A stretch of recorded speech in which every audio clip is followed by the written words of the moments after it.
Good morning, everyone. Good morning. What joy. Yeah, the energy we're going to need to work. No. Good morning, everyone. Fantastic. We might have to try something, Tanguy. Do you want to try something? I'm not sensing a lot of energy. Please, go ahead.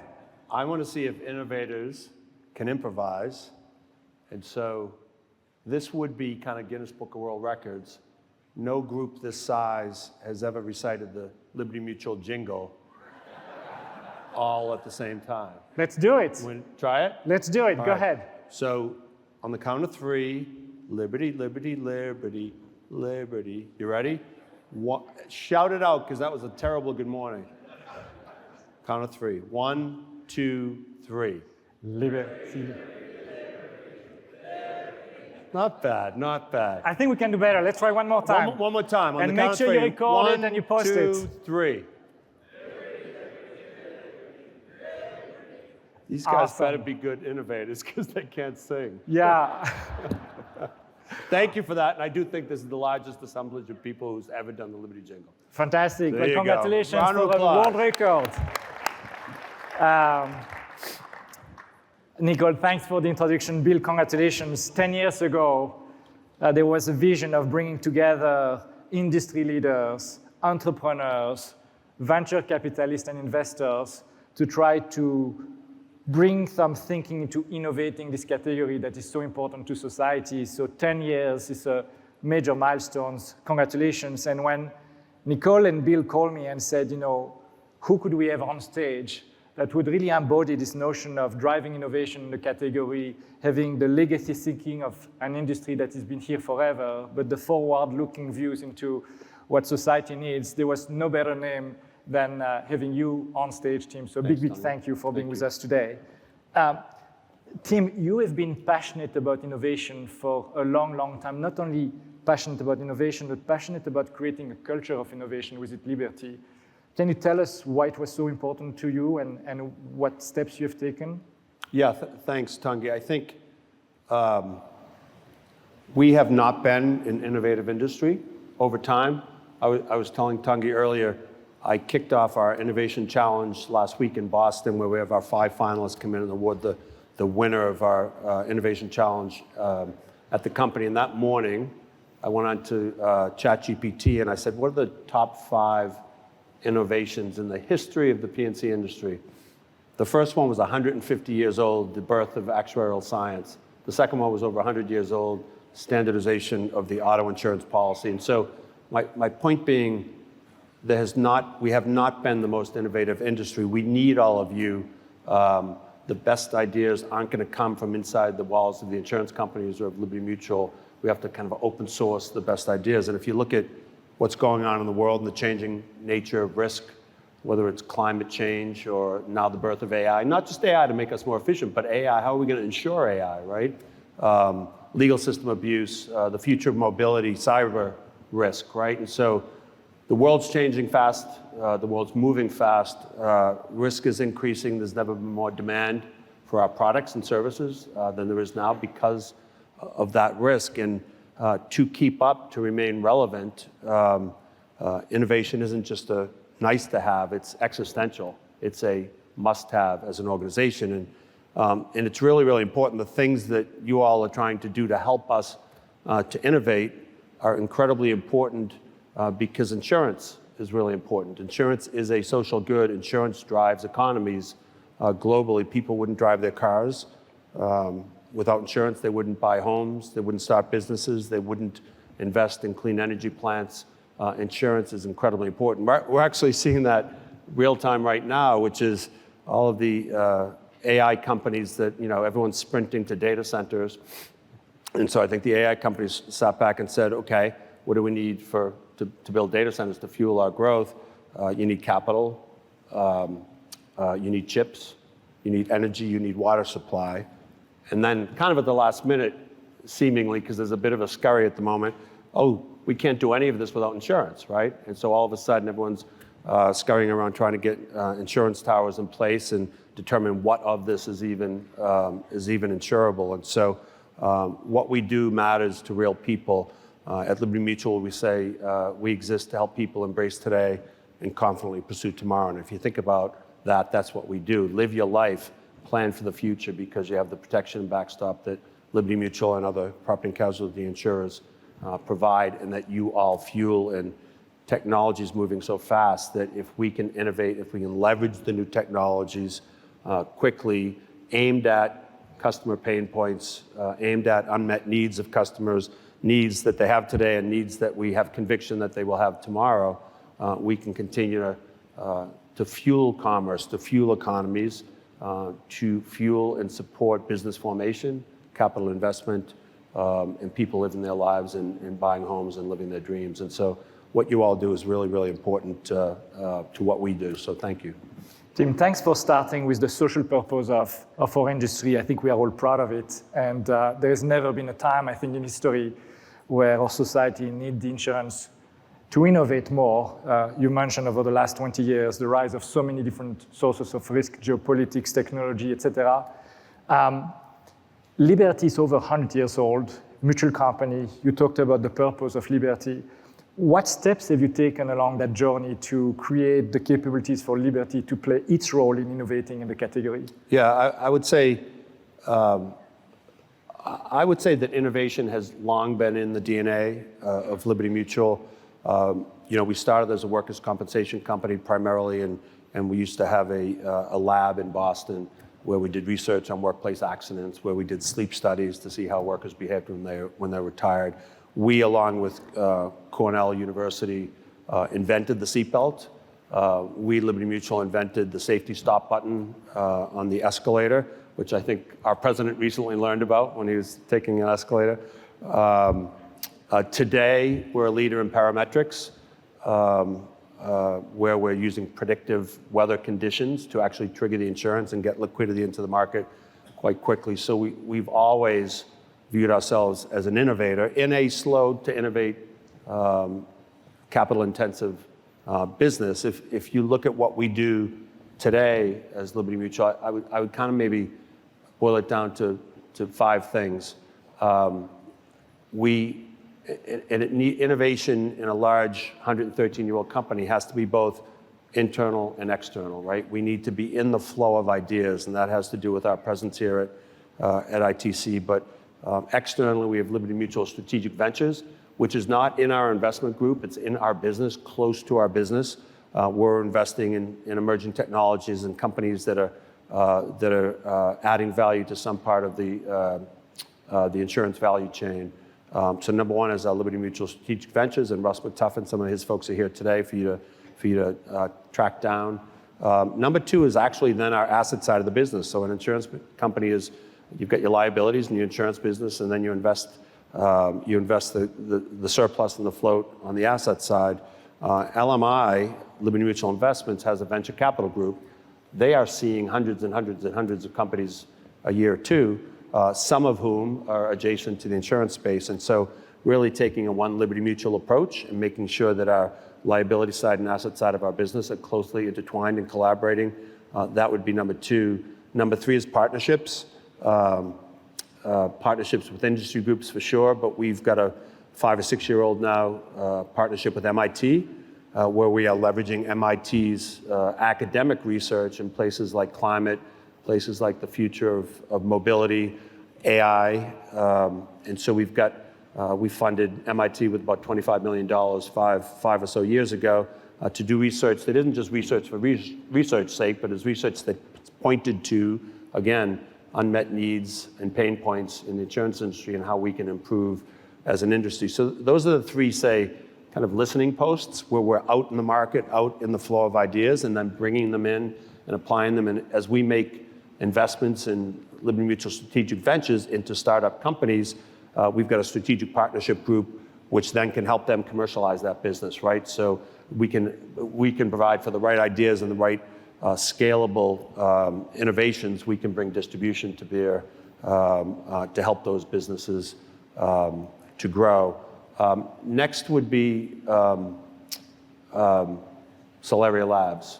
About 10 years ago, I actually, when I was running our consumer business with my team at the time, we formed Solaria Labs, and that's an incubator. It's an internal innovation lab within Liberty Mutual that works with all of our businesses and importantly, is closely linked and collaborative with our IT organization, because so much of innovation is going to be IT related.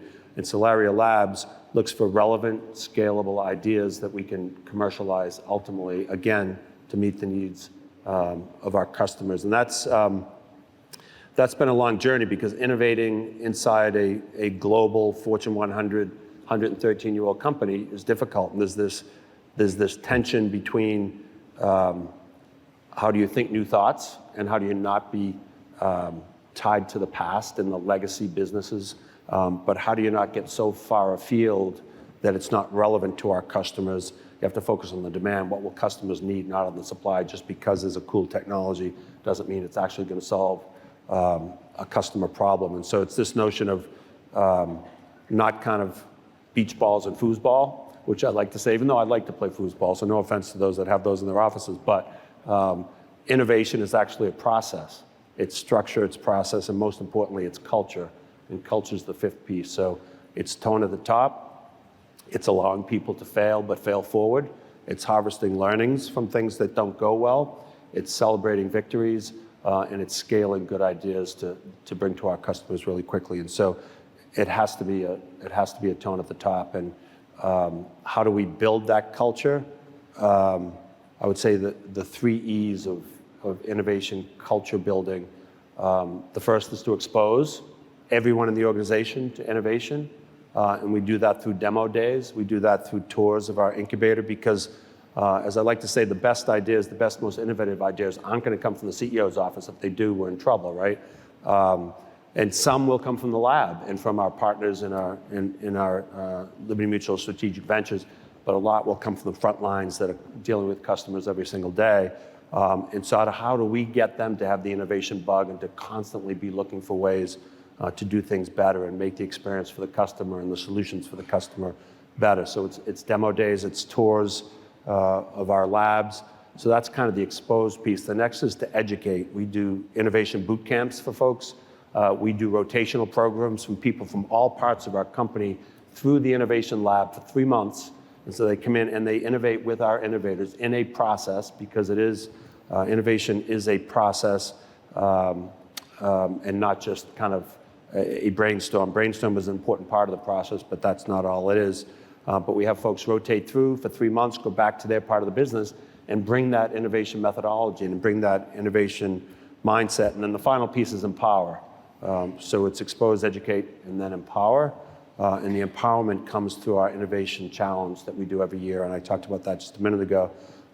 We have 5,000 people out of our 40,000 or so that participate in our innovation challenge each year. It just ended last week. I mentioned that I was at the kind of finalist event. We had 1,200 ideas submitted. We narrowed it to 5. We chose a winner last week. And now next week begins our Ignite Hackathon, where we bring our technology people and they kind of stay up all night and just hack away. And we will have our hackathon focused on that winning idea from innovation. So number one, we get good innovations out of that are relevant and scalable. But number two, this whole system sustains itself and creates a culture. And I'm kind of proud to say that this year, for the 3rd year in a row, Fortune magazine named Liberty Mutual one of the most innovative, a top innovation company. And in that same survey, we were number 1 among insurance companies in innovation culture. So it really has to be about building the culture, because the best ideas need to be democratized. And so we're really proud of that recognition, because it reflects the reality and the progress that we've made. Congratulations. And I love the way you said the tone from the top, create the system, and then reinforce and fuel it through the culture. And then it just compounds. It compounds. It's magical. If you just don't do those things, if you put the constructs in place, give people permission to innovate, all of a sudden ideas just compound. And next thing you know, you've got really good ideas that are commercial, that you can take commercial, yeah. And I love then the way you mentioned that FAIL stands for first attempt in learning, and it's empowering. Well, I didn't say that. That sounds like a consulting thing, but yeah, fail. I just tried to translate for the audience what you said. I can see that on a McKinsey slide, Tanguy. Yes. All right, I'll get the pressure back on you now. So let's look into the crystal ball. You've always been thinking about the future of the industry. You started with this cry of saying we need to innovate more. What are some of the trends that are on your watch? The thing that get you excited, the thing that get you worried? What do you pay attention to, and what do you think we'll need to address as an industry? There's so much, right? I won't even get into geopolitics, that's a big one, and aviation risk and all the rest. But I wouldn't say, I don't have two separate lists of what worries me and what excites me, because everything I'll mention worries and excites me, because it's risk, but we're in the risk business. And I'm so not a psychologist, I'm a consultant. I guess we're gonna joust now. All right. First is climate, right? Climate. And it's clear to everyone that weather patterns are changing and getting more severe. So climate is a big one, and we're the 5th largest property insurance company in the world.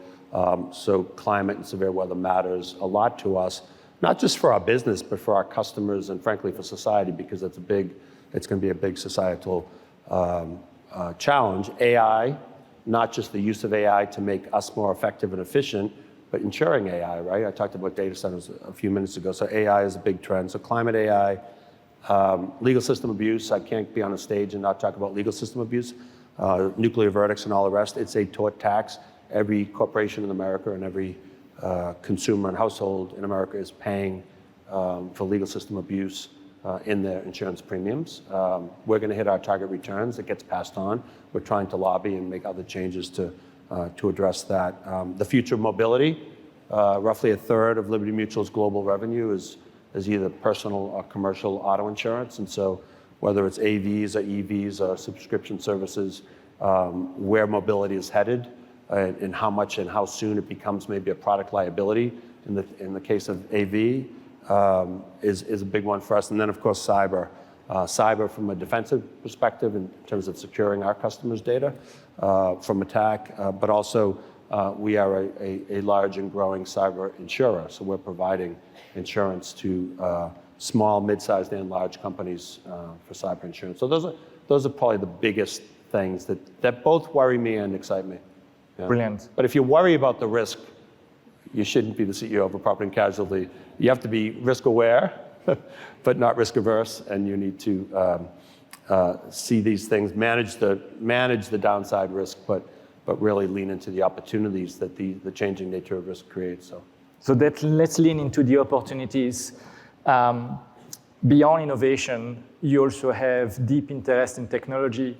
You mentioned AI. Do you mind sharing a little bit how you are thinking about leveraging AI inside Liberty Mutual? Yeah, so everyone's wrestling with this. Every CEO I talk to is trying to sort this through. I'm going to a conference of CEOs that starts tomorrow out in California, and the entire, probably be about 200 CEOs there, and the entire day and a half agenda is about AI, and I'm pretty excited about that because, should it be bottom up, should it be top down? How fast can you go? So I would say a few things about that. There's a pragmatism to when you're running a large company that has tech debt and that has grown through acquisition, as we and many others have, where you can't just go build AI and chase the shiny object. You've got to look at your tech stack and you've got to modernize the mainframe. You've got to organize your data. Although that's a bit circular because as AI advances, do you structure your data for AI or do you build the AI and it'll be able to sort out messy data? And so that's a bit of a cyclical piece. But you've got to modernize the mainframe, get to the cloud. You've got to organize your data in an iterative fashion, and then you've got to build the tools on top of that. So that's just a practical reality of how quickly or not so quickly it's being adopted in terms of the impact and truly being able to transform processes and drive efficiency and effectiveness. So that's the practical reality. But as I think about AI in our business, again, first to democratize it and to make sure that we have everyday AI. And something like 60% of our employees at Liberty Mutual now are using AI regularly. We've got our Liberty instance of ChatGPT. So first is to just get people comfortable using the technology. Next is to point it to domain-specific areas. And so we've had a lot of success so far utilizing AI as an underwriting assistant So much of underwriting is judgment, yes, and human experience and judgment, but so much of what has to go into that before you can apply the judgment is data collection, right? And monitoring risk, and even mining your book of business for red flags about risk. And so we've successfully used Gen AI thus far for underwriting assistance in our D&O product and our small commercial product. So it's pointing into domains. There are applications that we're experimenting with in claims as well. We're using AI quite a bit in our IT engineering to just even build the code and develop the applications. So we're pointing it right now to domain-specific areas that will ultimately lead to processes, right? So, and then you get into agentic AI, right? And so that would be the third step, is using AI in a way where it can reason, it can plan, and it can take action. And again, I think the agentic AI, we will probably start with discrete tasks, but then you need to add an orchestration layer that then creates great power where you can actually transform processes and whole parts of your business. And so, as with any new technology, the impact of new technologies is always overestimated in the short term and underestimated in the long term, right? And so I think there's a bit of a frenzy about how fast this transformation is going to happen. It's going to happen. It is a game changer, in my view, but it's probably going to have some fits and starts for a little while before you see impacts at scale. But it's first everyday AI. Next, it's pointed to domains. Third, it's to start getting into agentic AI, which will start to lead to, with orchestration, true transformation. And it seems, from what I'm hearing, so one, you believe it's transformative, it's going to take some time, but again, coming back to setting up the tone, putting in place the system and the culture, what you're also doing is not only investing in the technology for AI, but driving the change management that's required for the organization to embrace it. And you find that the organization is excited about the usage of those tools, embracing those? I think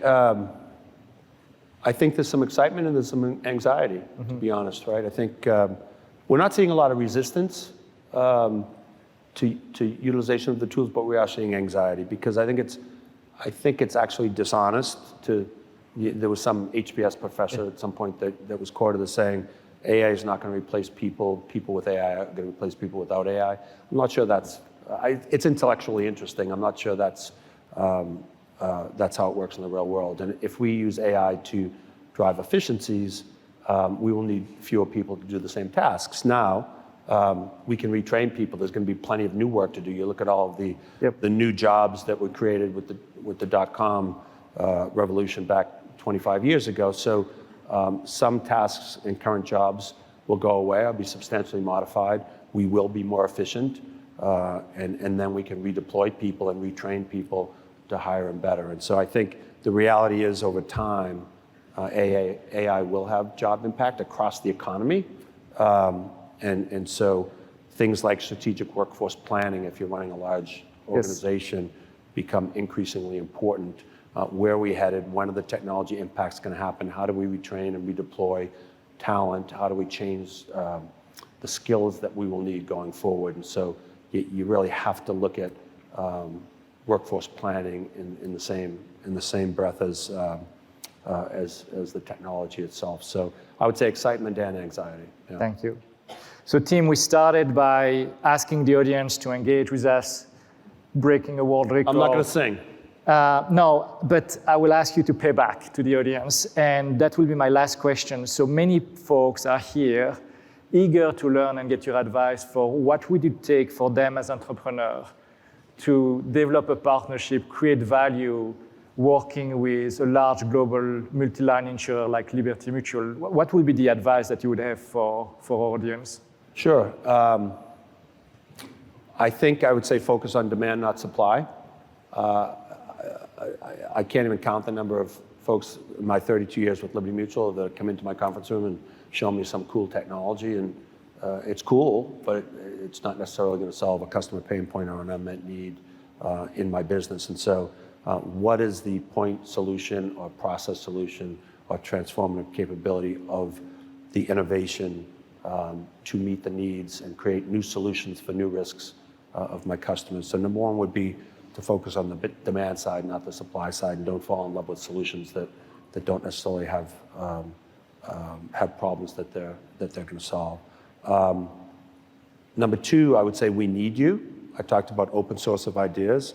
All the best ideas are not going to happen within the walls of Liberty Mutual, and so we need all of you. We need events like this that bring everyone together. I'm going to meet with several folks that are here in attendance over the course of the afternoon, some of whom we've invested in, and some of whom we may. So number two, we need you. Number three, I would say, take a partnership, not a vendor mindset. We're not looking to just buy things off the grocery shelf. We're looking for solutions, and we're looking for partners, because the solution often is going to need some tailoring to the realities of our business. And so I would say take a partner, not a vendor approach. Understand that there's a heavily regulated industry, and sometimes it takes the regulators to catch up even with good innovations, and I think that's going to be the same for AI and some of the new technologies, and that's not a criticism of the regulators. It's just a reality of how fast things are moving. So I would say be patient but persistent. Sometimes great ideas just aren't ready yet, or we're not ready for them, or the regulatory framework isn't ready for them. So be patient but persistent. And you know, in the room here and out on the floor and roaming around here are the leadership teams of my Solaria Labs, Liberty Solaria Labs of our Liberty Mutual Strategic Ventures, my chief investment officer that's doing really cool things. You talk about climate. Me and Vlad, my chief investment officer, we just out at the geothermal plant in Utah last week, where again, back to both sides of the balance sheet. It's not just about in this geothermal plant that is going to produce a lot of energy for data centers and all the rest. We both insure the facility and we are an investor in the facility. So again, back to driving that forward. But anyway, Vlad, our chief investment officer, is here along with our Solaria Labs leadership, Adam and Russ, who leads our Liberty Mutual Strategic Ventures. And so we're all ears for good and new compelling ideas that are going to help us drive our business forward and meet some of the pressing needs of society, because we really do take it very seriously when we say Liberty Mutual exists to help people embrace today and confidently pursue tomorrow. All of these things, whether it's climate or cyber or geopolitics or the future of mobility, these are some of the most pressing problems, challenges facing society. And we are at the intersection of that as a P&C industry and as innovators and insurtech businesses to actually help solve some of the biggest problems, to create whole new industries that create jobs. Talked about the impact maybe on jobs of AI, but create whole new industries, geothermal and others, that create new jobs and be the future of the workforce. So approach me if you see me around. We've got about a dozen Liberty Mutual folks here, and we truly are all ears to hear your ideas and to see if there are areas where we can work together. Tim, it's been such a pleasure to have you on stage to celebrate the 10th anniversary of ITC. Thanks for your remark, and I wish you all a great show. Thank you, everyone. Thanks.